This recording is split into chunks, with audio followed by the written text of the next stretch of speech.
Dar aici, de ce vom fi, vai șaman de voi va fi. Zău, și cine e pe cale? Să ne ia la trei parale? Cum? Nu știți? N-ați auzit?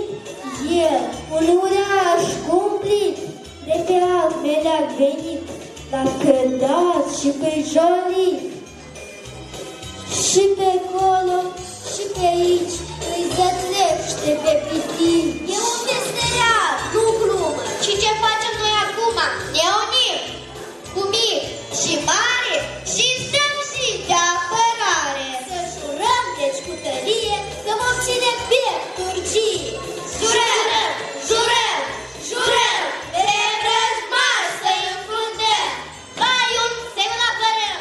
Jurăm, jurăm, jurăm. Iar acum, uniți-te în gând și de același jurământ. Semnane să mă pântă și să-mi punem la o sândă.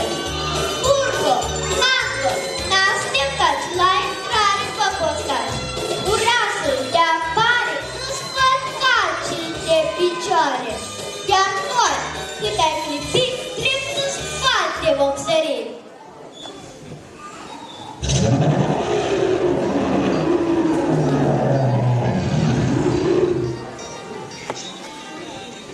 Hei, pitici!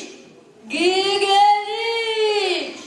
Vă găsesc eu și pe aici! Auzitați, e urgia!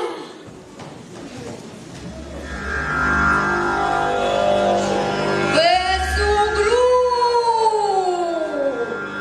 Vă fac piftie!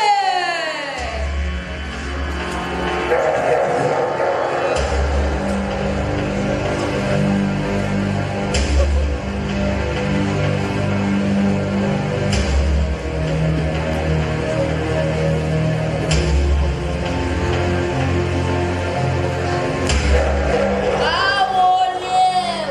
Și vai de mine!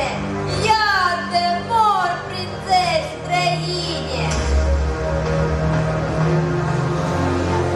Uite, ca și murit, parcă nu prea l-a lovit. Eu aș zice că bădică a murit mai mult de frică. Prea de scurt noi l-am luat. A găsit ce-a căutat. Ce-ați făcut? L-ați omorât? Nu era numai decât. Vrăjitorule, ce zici? Mare mila la pitic.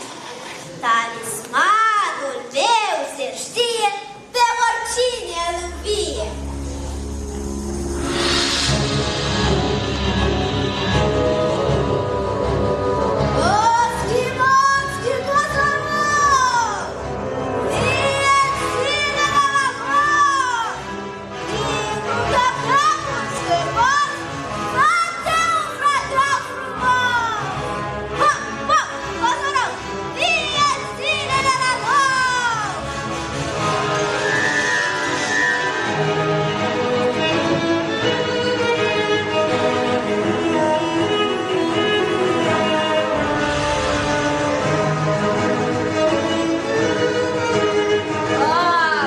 Și atât am mai dormit.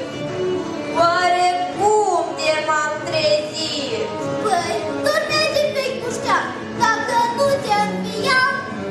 Am venit cât de departe să vă prad, să seamăn moarte. Însă voi m-ați înviat, chiar și chipul mi-a schimbat. Spuneți, pentru care plată? Ba din inimă curat, Ca să vezi și să ții seama că medicii toți sunt toate. dar să nu mai fii cu ceartă, că apoi nu ce se mai iartă. Iar acum ce tu îmi faci? Să rămâi aici de-ți place. Mulțumesc, rămân cu voi, cu piticii din zăvoi. Cine o să vă facă rău, va fi și dușmanul meu. Cine cinste o să vă poarte, îi va fi precum un frate.